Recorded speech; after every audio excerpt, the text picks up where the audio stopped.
Welcome back, ladies and gentlemen, to the Deadly and Dangerous Alligator Pit. Thank you for tuning in. So for this evening's video, we want to deal with the topic of the hidden hand. We want to deal with the topic of the hidden hand and some of the world powers that may be ruling in secrecy, that may be ruling in privacy, all right? So we all know about certain puppet leaders or vassal kings, people that have been put out in the public. And this is who the public sees as ruling and controlling. But behind closed doors in private, these people that have been put out in the public, they actually have the answer to, and they are accountable to people behind the scenes that actually are the ones pulling the strings, all right? They're pulling the strings. So in this video, we're gonna deal with the hidden hand, these private rulers, just like in Ephesians, it talks about these principalities of darkness. Sometimes darkness could just be not only something evil spiritually, but it also could be something that's out of your vision, it's out of sight. Kind of think about how when you're walking in the dark, it's hard to see, you can't see anything. So also Ephesians is dealing with principalities of darkness, dealing with principalities or powers that are ruling in darkness, ruling in secrecy, ruling behind closed doors, all right? Calling the shots, but you can't necessarily see them, all right? Now, this hidden hand subject that we're dealing with has a lot to do with modern day so-called Black Americans and their ancestors. So we will look at some precedent historical cases where, a lot of intense infighting and the use of secret societies led to the collapse and the fall of certain civilizations that our forefathers and foremothers did a lot of hard work to create and establish, all right?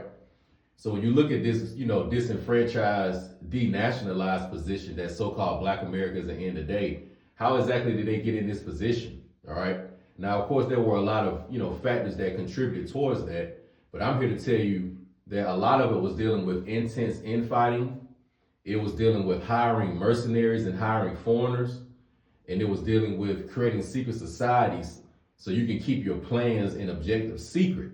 And not everybody knows what's going on in the public, except a small group of people. And when you have a lot of, groups racing to create their own secret society and fight against each other, things can quickly get real, real crazy, right? So in this video, as I said, we're gonna use some examples from different infighting amongst the swarthy nobility and aristocracy of Europa. And we're going to look at examples of infighting amongst the copper-colored swarthy nobility of America, all right? Now, when I talk about, swarthy, I'm talking about so-called Black people. We just want to do our best and do our due diligence to, be in control of what words we want to use to describe our ethnicity. So sometimes I may say so-called Black, but when I'm dealing with the American, you may hear me say copper-colored. And when I'm dealing with the original European, you may hear me use the term swarthy, all right?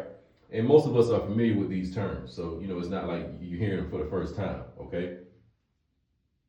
So, before I want to move forward, you heard me mention a little while ago about the use of hiring mercenaries and foreigners, okay? So what tends to happen, it works a little something like this. So whether this had been America or Europe, you have the upper class, the aristocracy, and the nobility, okay? And these are the people that's usually ruling and leading a society. But sometimes they don't always agree on things, all right? They don't always agree on things. And then, when these upper class people start having a lot of children and reproducing, you start having an overproduction of these elite people at the top. And remember, it's only so many positions. You know what I'm saying? So just think about, a lot of people that are going to college to get today. You may have a lot of young people in this country with college degrees, but there are only so many jobs that can be available to the people. So we have an overproduction of college educated students. And it works the same way in the world of the elite. All right, when they start having a lot of children, you can have an overproduction of elite children. And this could lead to, these conflicts and problems, right? And at the top of the pyramid, when they start having these issues with each other, they start to divide and branch off and create these little coalitions and factions, all right? And a lot of the times this can lead to what's known as a civil war. And we'll talk about a little bit, dealing with the Civil War and with the Creek Nation in the early 1800s. But you have these civil wars and these revolutions that start to take place. So, for example, like the French Revolution actually was the aristocracy and the nobility going against the commoners who were rebelling and revolting. But behind those commoners and behind closed doors, there were a lot of other aristocracy. There were a lot of other aristocrats, who were financing, sponsoring, and funding the revolution to go against the nobility and to topple the throne. All right, and to usher in and bring in what's known as the secular societies. So just even think about it back, whether it was the medieval world or even the ancient world, not everybody was part of the nobility. All right. So you may have had some money, but you weren't really probably calling shots, let's say like the king or the queen. And that's what, a little bit of that was taking place in Europe. So some of these people that were part of the aristocracy that wanted to gain more power, that wanted to gain more notoriety, they figured that, well, we'll start to sponsor some of these peasants and we'll create these peasant revolts to go against the throne, all right, to go against the king. And that's one of the ways that we could gain power, all right. So when you hear about, some of these groups, like, for example, the Illuminati, all right, these were groups who were going against other nobility, other aristocracy members of Europe to create these revolutions, which ultimately resulted in a lot of these modern day secular, what's known as nation states, all right. So think about the Holy Roman Empire, for example. Let's say the Kingdom of Prussia. Prussia was in Eastern Europe, but a lot of the modern day countries today, they all were part of really certain kingdoms or certain, we'll say kingdoms, right? But, after these conflicts and these families lose power, or at least it may appear that they lose power, these kingdoms will be split up, and now you have the creation of these nation states, all right? So it was no different than, in America. It worked the same way here. So what we want to do now, as I said, so you have these civil wars and these conflicts taking place, right? So what they do is they start to try to find mercenaries and foreigners who live outside of their territory, and they want to hire these people to come in and fight on their behalf, all right? So that is also a practice that some of the people would use that were part of the aristocracy or the nobility. They would find a lot of people who had been, who were probably in poverty or poor, and they would, clean these people up and then send them to fight on their behalf. And we'll go much, much, much deeper into that in one of the next parts of the video, all right? So just keep in mind that once you start hiring foreigners and mercenaries, it's only a matter of time before your whole, civilization or kingdom is gonna fall. Because once these mercenaries and foreigners come in, they're gonna start to, try to figure out how to, get their own personal interest involved, So they're gonna end up going against both parties, you know what I'm saying? And that's kind of a lot of what happened with so-called Black Americans. So as you see on the screen, we have some notes written down. I'm going to use my fancy, little wand to point certain things out. We'll go back and forth between my notes. I read a couple of things, and we're going to have a very, very good video, and we're going to learn a lot, all right? So right now, let's go into some of these examples, all right, of intense infighting, okay? Intense infighting. So what I want you to do now is bring your attention to the left-hand side of the board, and we want to evaluate the swarthy nobility or swarthy aristocracy of Europa, all right? Europa is just a Semitic Phoenician word that actually is the origin of Europe, all right? So when I'm referring to the swarthy people, I'm going to usually say Europa, but sometimes when I'm referring to the foreigners or the Caucasian, you may hear me call them a European, all right? So just differentiate between the two. So our first example, the 100 Years' War that took place between England and France, all right? So you had a 100 Years' War that took place between England and France. Now, France was a very, very powerful, wealthy country, okay? And we know in England, around the year 1066, the Normans invaded what's known as the British Isles, and they conquered that area, all right? And they were known as the Anglo-Normans. But also keep in mind that a lot of the aristocracy and the leadership in Europa, no matter what country it is, these people were related.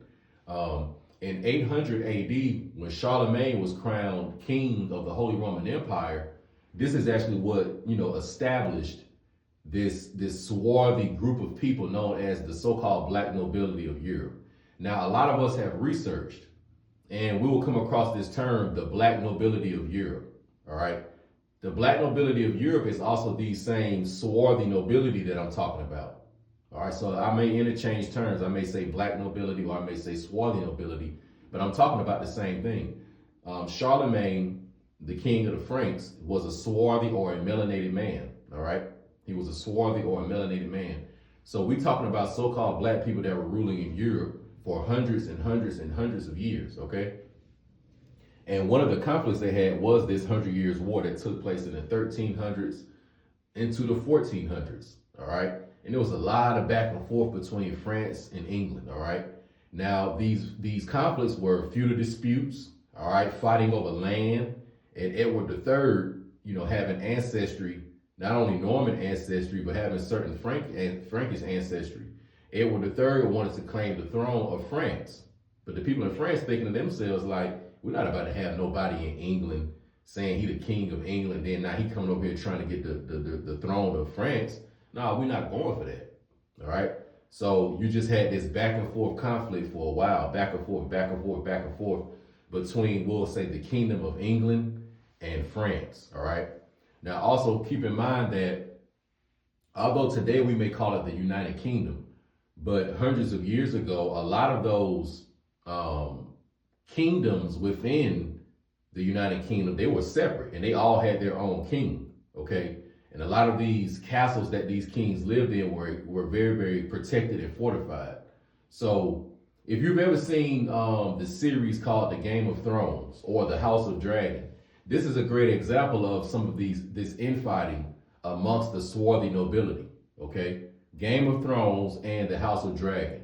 So think about this, you had these different families fighting over, land and resources, fighting over a particular person died, now who was going to assume the throne? Fighting over, okay, he didn't have any male heirs, but it was a female, but the other male relatives feel like, well, she's a female, she doesn't deserve to sit on the Iron Throne. I do. So you got conflicts from that. So the Game of Thrones is a great, great historical depiction of a lot of the infighting that took place in Europa, okay? And the 100 Years' War is an example of this. Moving on.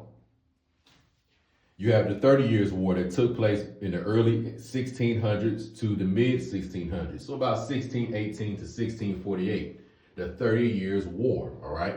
These were conflicts between the Catholic Church or Catholics and the Protestants, all right? Conflicts between the nobility and the king versus the church, all right?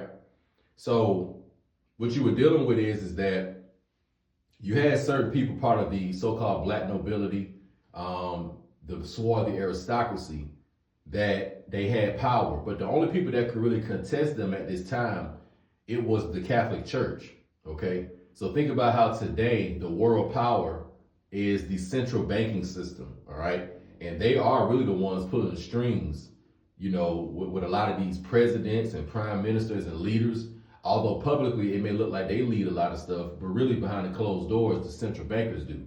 Well, in the medieval period and going on back, it was the Catholic Church, okay? So the Catholic Church was one of the dominant powerhouses of this time period. So if you were part of the nobility or the aristocracy, you bumped heads a lot with the Catholic Church. This is what led to the creation of the Anglican Church in England, all right? The Anglican Church. The Anglican Church was basically,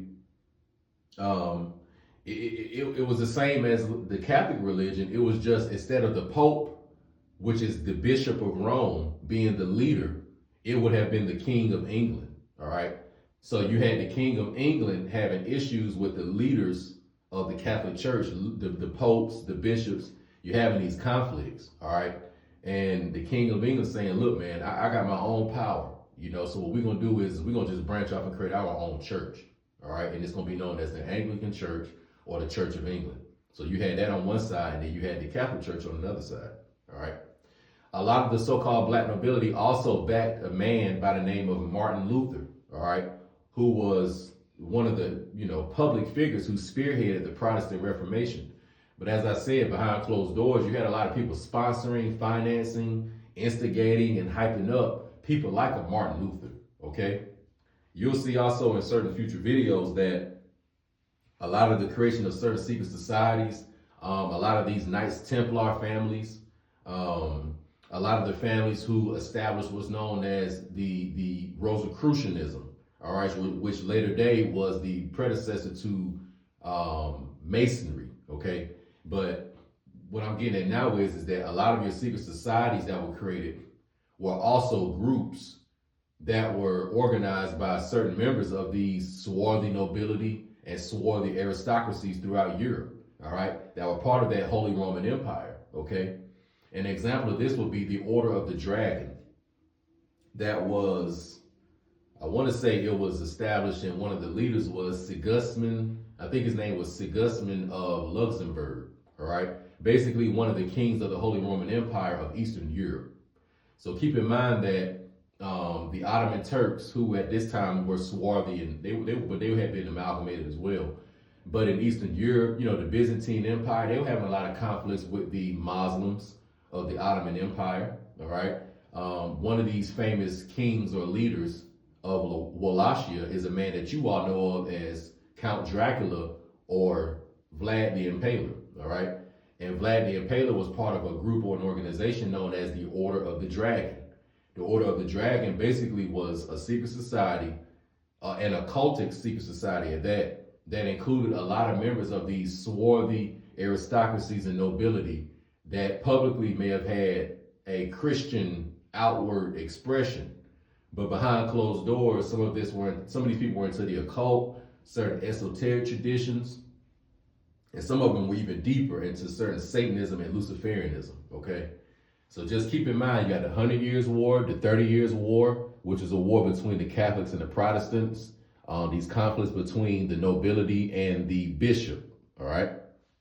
Another example would be the Spanish Inquisition of the Judeans and Muslims in the 1500s, all right?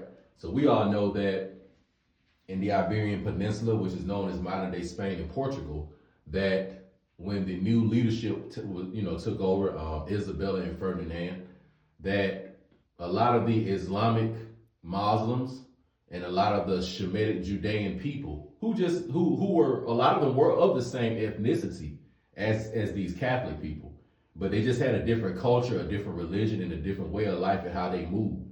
So you had conflicts, involved with that. So what you're gonna see in Europa is that a lot of the issues and conflicts were based on land, power, control, and religion. Where the religion is playing a role is almost like a political party, okay, a political party. So when the Catholics took over, they basically came and said, look, if you are a Judean, you practicing the Semitic Jewish faith, or if you're practicing the Islamic faith, you're forced to convert into Catholicism, or you get killed and get up out of here, all right? And, a lot of people died in that. Some of the people left, and they went into southern France, and they became a group that we know of as the French Huguenots, all right, the French Huguenots. And a lot of those same people ended up over in the Americas, because they tell you that a lot of the people of Europa were leaving so they could practice religion the way they wanted. So a lot of these people that were leaving Europa, they were against the Catholic religion, all right? So they were under the Protestant banner. Protestant just means protest. You're protesting against the Catholic Church, all right? So remember, a Protestant could be somebody who was under the Anglican Church. They could have been a Calvinist, but they also could have been a Muslim or a Judean, all right? They could have been a Muslim or a Judean and outwardly, still practice traditional Old Testament Hebrew culture, all right? So also keep in mind that, remember, the Holy Roman Empire, even though they practiced Christianity, but a lot of them claimed ancestry. They claimed their ancestors were the Semitic Israelite people, some of them at least, okay? So these are just some conflicts, intense infighting. And a lot of this infighting led to foreigners coming into these countries.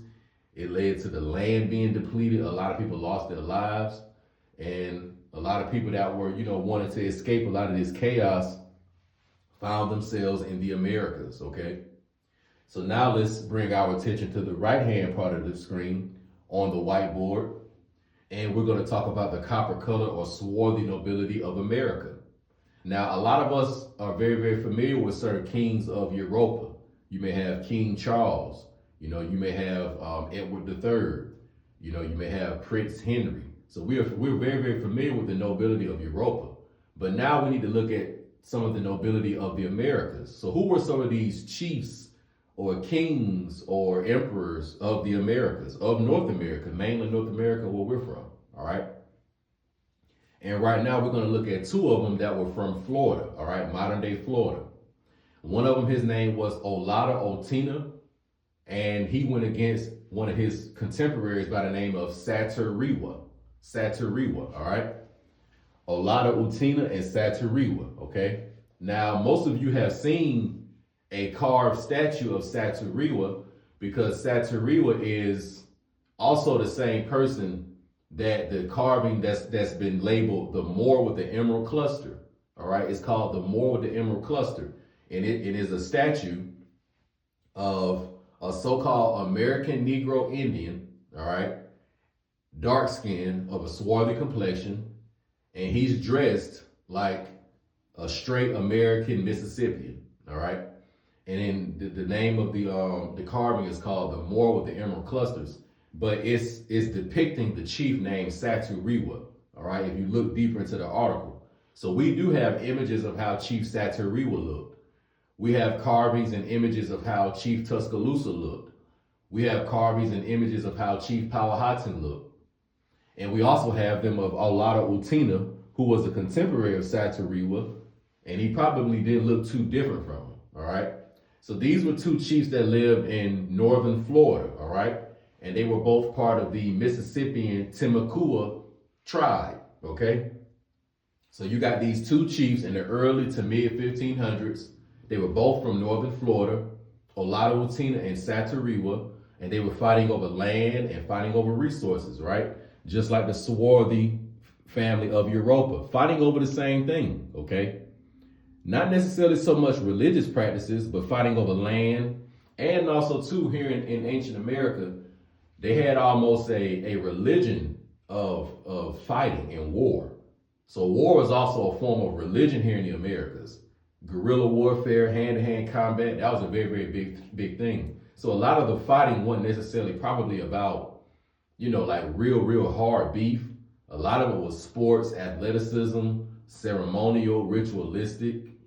And then you also had beefs too over resources and stuff like that. So just through the historical record, Olaudah and Saturewa were two of these chiefs, all right? Now, Olaudah, if you look at some of the paintings of a gentleman by the name of Theodore de Bry, and we'll read about him in a minute, but Olaudah actually would team up with the French and fought against other Timucua tribes, okay? So you would have these colonists from Europa come over, both Caucasian and swarthy, right? They could have been Dutch, they could have been French, they could have been Spanish, all right? And then later on, you had the Scottish, etc. come in. And what would happen is that they would get involved in trade and they would make alliances and associations with certain American Indian tribes, okay? So when you had the Dutch and the French come in, they would make alliances with certain tribes. And then when the Spanish come in, they make alliances with certain tribes. Now remember, these indigenous American tribes were already fighting each other before the Europeans came over and the Europeans came. And the people of Europa were fighting each other before they came to the Americas, all right? So, think about that. Think about how you had the 100 Years' War between France and England in the 1300s and 1400s. And then I want you to also think about the War of 1812, all right? The War of 1812, which was also a conflict between who? The British and the French, all right? So they would bring these wars across the Atlantic and, you would have people starting to take sides, you know what I'm saying? And this is one of the things that happened. So this is recorded in Florida where Olaudah and the French teamed up to fight against the Timucua, all right? Or another branch of the Timucua at least, okay? So don't think that when these Europeans came over that they were just guns blazing, and just killing up a bunch of American Indian people. No, what it would be a situation like this. Let's say it could be 50 Frenchmen, but it may be 2,000 Timucua, and they fighting against, let's say, 1,500 Timucua of another tribe. All right. So it was a lot of, a minority percentage of Europans teaming up with a larger group of indigenous Americans fighting against another large group of indigenous Americans. That's really what was happening. All right. Now, think about earlier when I said, one of the dangers of hiring mercenaries and foreigners to fight for you. What eventually leads to, what eventually will happen is that these mercenaries and these foreigners, they will have their own personal interest. And we saw a lot of that go down in the Americas, okay? So the last example we want to talk about is the Creek Civil War, which took place from 1813 to 1814, okay? So let's read real quick about, some of the basic reasons that this conflict happened. The root causes of the conflict. The complex causes of the war can be traced to the declining economic situation among southeastern Indian groups, the resentments caused by increasing accommodation of United States demands by the Creek Council, the increasing pressures from expanding Caucasian settlement along Creek borders, and a reactionary religious movement. By 1812, the Creek National Council agreed to use annuity payments from the United States government for sales of hunting lands to retire the debts of major Creek debtors, an action that antagonized many Creeks. By 1813, the hunting and trading economy of the 18th century was largely on decline, and growing numbers of Creeks were adopting herding and agriculture geared towards the emerging market economy. So just something real quick that I wanted to point out in this. So these conflicts happened, or at least the Creek Civil War. Of course, you had a lot of people from Europa, these colonists, and try to expand their settlements deeper into Georgia, deeper into Alabama, and that caused a lot of problems when they went into these Indian territories. But another thing I want you to think about is this. The people of Europa brought their business practices over, and they got a lot of people in the trick bag. They got a lot of people in debt, because some of the American tribes may have not understood that type of business.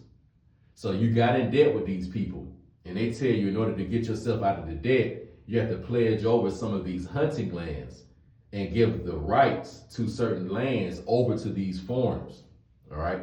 Now, I did not live in the medieval period, but just from what I'm, looking at in my research, the people here didn't view owning the land like we look at it today, like how, you pay property taxes on the land. And they didn't necessarily look at it like that. The land was more like common for everybody. And these different tribes or confederacies may have had their region where they hunted and stuff like that. And, if another tribe intruded on that land, like let's say when they was hunting for deer skin and stuff like that, you got a tribe, intruding upon another tribe's land, that could cause some conflicts. But the people didn't really look at it like, owning the land like some of these people from Europa looked at owning land.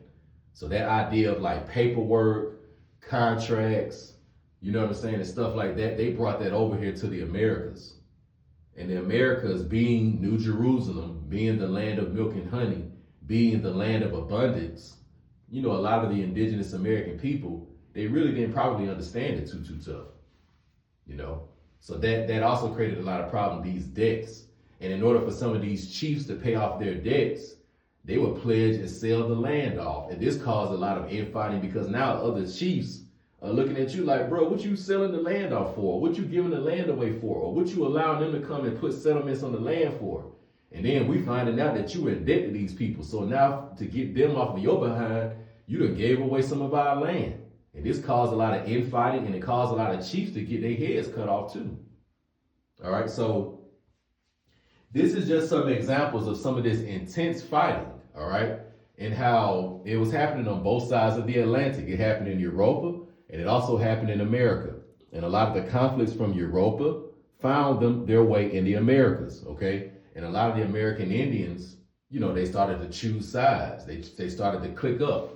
So the same way we do that today, they did that back then, all right? And also keep this in mind, that most of the American Indian chiefs, it wasn't like these people from Europa came over, and they were just doing whatever they want. A lot of the American Indians was on the BS.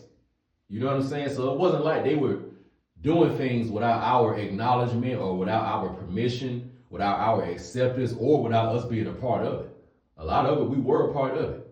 You know what I'm saying? So this is just some background information into this intense infighting. And we're going to see how this will unravel and lead to secret societies. And we'll get deeper and deeper into this hidden hand and who still may be in control even today in 2025.